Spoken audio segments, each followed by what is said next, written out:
Hello friends, my name is Mike Upshaw. Last night I posted a video of me smashing the Killing Joke. And after that I felt like I should explain myself.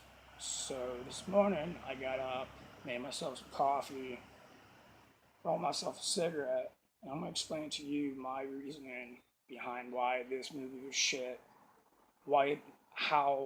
However the hell they even fucking did it is beyond me, but it is shit. But we really gotta go back to when this was a graphic novel and like how groundbreaking, in the DC universe, this really impacted them. Ellen Moore wrote the Killing Joke in '88, and it came out in March of '88. I'm pretty sure it probably took a couple years. I don't know that. I haven't done research on that yet. But it was a great graphic novel. When I picked it up and read it, it was just so good. It made a point that one day, one bad day could change a man, any normal man. And it was like one of the first fucking stories to tell the Joker's origins, like why he's the Joker, how he became the Joker, what he was going through before he became the madman, prince of clowns, the people, Joker that we loved. And it was awesome. Alan Moore wrote many great graphic novels that became movies. From Hell, starred Johnny Depp, The Watchmen, Rorschach was amazing. Viva Vendetta, I liked it. I liked the graphic novel better, but it was still a very well done movie. League of Extraordinary Gentlemen, shit ass movie, great graphic novel. I actually really haven't read a lot of it, but what I have read, it was awesome.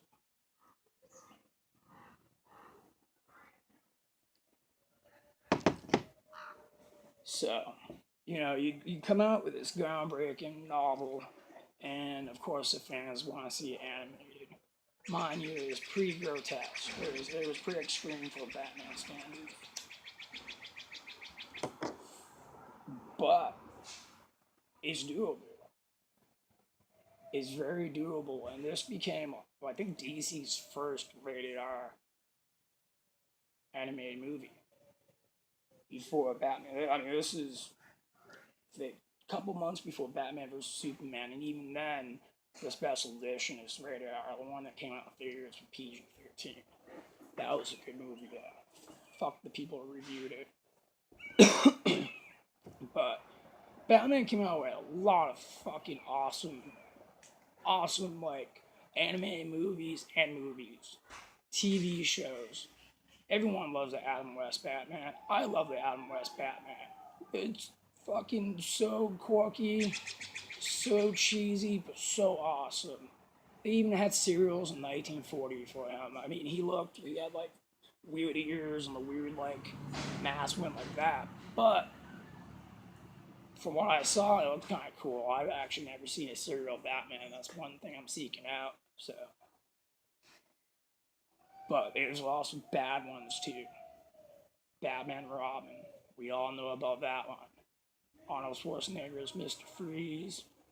George Clooney as Batman. Chris McDowell as, I think, Batgirl, and I can't remember Batgirl's actor. But I also had Uma Thurman as Poison Ivy. And yes, she was hot. But the movie was absolutely terrible. Bat nipples and all. Bad movie. Batman Forever. It was tipping on the edge of that. But here comes this movie. I'm not even going to talk about Christopher Nolan because I don't think it really. I think I should, if I do another video, I think I should just be another video on itself. Because I have some issues with that. But what we all came here to know is why did I smash my $12.95 Batman The Killing Joke, which I have no idea why it's $12.95. So, in honor of the angry video game nerd, which is an awesome person, I'm gonna drink this beer, shit talk, the living crap of this blasphemy to DC Comics. So, this came out, people freaked out. Mark Hamill as the Joker, Kevin Conroy as Batman. Who do we all remember that from? Batman the animated series, the Arkham Knight video game, many other animated series like the Red Hood. Those guys were the Batman for us growing up. Fuck the movies. Like, for me, my favorite Joker's Mark. Would always be Mark. I don't even care if he's acting. Even if he's doing his voice, that's my favorite Joker. They get them on board. And pretty pricey. I mean, Luke Skywalker, he played in the Flash, the Flash, the TV show, the old one as the Trickster and the new one as the Trickster. Kevin Conroy, I mean, no doubt, dude, who doesn't like a Batman with Kevin Conroy? But it came out with this. I didn't think it could be done. I didn't think those two could make a bad animated Batman. But they did. So, let's run this down. It opens up with Batgirl saying exactly these words as I wrote them down on paper. I even had to look them up right before this video just to get them perfectly correct. This is not how you thought this story will start. She's standing up there looking down fucking Gotham City and shit, and the first thing I thought was, you were damn well correct. You just broke the third barrier like some Deadpool shit right there, man. And it wasn't. The first 30 minutes with her and Batman swinging around, fighting crime, trying to go against crime boss, who has a fetish, a Batgirl fetish. And it goes on like that for 30 minutes, and you probably know how that turns out. Batman being Batman. So, what really gets me about those 30 minutes is one scene where he's getting shot at in the Batmobile. The fucking Batmobile, like bulletproof and shit. Of course, it's doing no damage. Comes out, grabs a fucking armor car, and takes it out. That's cool. That's what a Batmobile does. Later down the line, there's one scene. He's like driving, and all of a sudden a missile comes out of nowhere and hits him. The car fucking blows up and goes rolling around and shit. We all know the Christopher Nolan one. It does get blown up and turns into this like one go, but what the fuck? Why the fuck did that happen? The fucking Batmobile must have like the bat anti-missile thing. And it shoots it down or something. And it just gets fucking blown up. Like Batman, his car's some fucking piece of shit. That pissed me off. That pissed me the fuck off. So, 3 minutes go down the line, and right before it gets to the movie that we all wanted to see, Batman and Batgirl gets in a scruffle, right? This is right before the scene we all want to see. Gets in a scruffle, and Batman hooks up with Batgirl.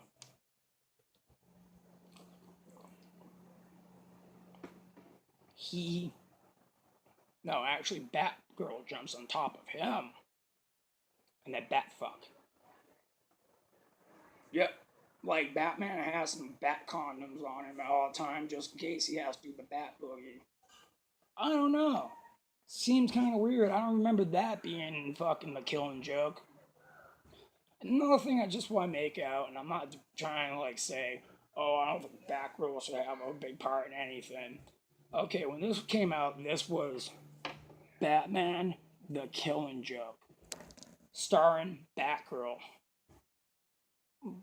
First half of the movie. I mean, I understand try to build up to like people get to know Barbara Gordon and Batgirl and have like something towards her, like some type of like connection to that character. But to take her and place her as the single thing in a movie that stars Batman, but he almost has no role, like the Joker and Suicide Squad. Like they made him out to be like he's the fucking star of that movie, and he had like 5 minutes on camera, and he sucked, in my opinion. Back to that, yeah, he hooks up with Batgirl. Never even I don't remember any comic that had that. It may, and if you're watching and you know of one, let me know because I find it kind of weird, a little bit. But yeah, Batman hooks up with her. So that happens. And then it goes into our scene when the scene that we've all been waiting for. One of my favorite comic book panel scenes, other than the one that is in the death of the family when Batman just punches Superman in the face, saying, "Who punch?" Like right in the face. But this is like my first favorite scene of all time. He sits down, he looks at him, and goes, "I know one of these days one of us is going to kill one of us." You know, sorry, hold on, let me do a retake on that one. One of us is going to end up killing the other one, and I don't want that to happen. So I want to talk about this. And for people who read that, you know where I'm going. For people who haven't read that, it's a spoiler, and I'm not going to spoil it, so I'm not going to tell you. So it has that scene, and pretty much, I mean, the rest of that movie was there are scenes from the novel.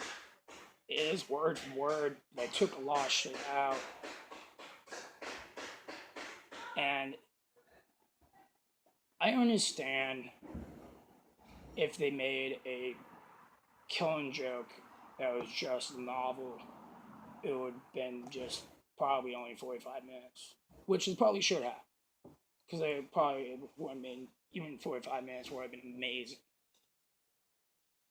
But to add in 30 minutes of that, to have some things from the novel, take some things out, take some important things out, including the torture of Jim Gordon. I mean, the graphic novel is about, and the Joker says this, that one bad day can change a man. And I mean, they go on in like the movie, telling about the Joker before he was a Joker, about that one bad day that changed him. But it was supposed to be done to Jim Gordon, but it wasn't. It was like a fucking.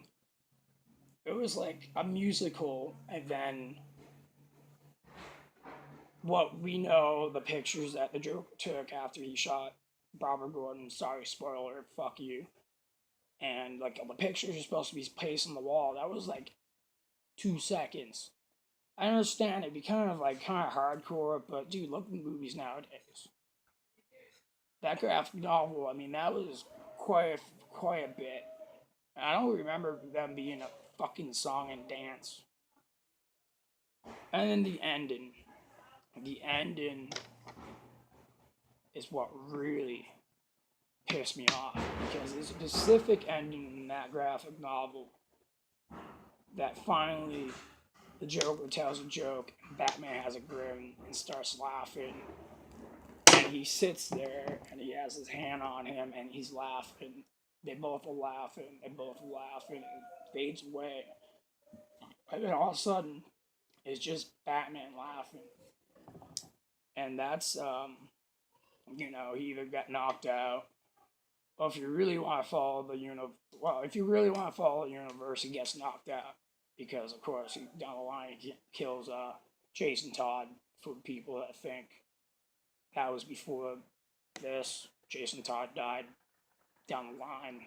or Riddles are in a wheelchair, depending on what universe you're looking at. But the other theory was Batman killed the Joker for what he did to Barbara and Jim, which what I thought.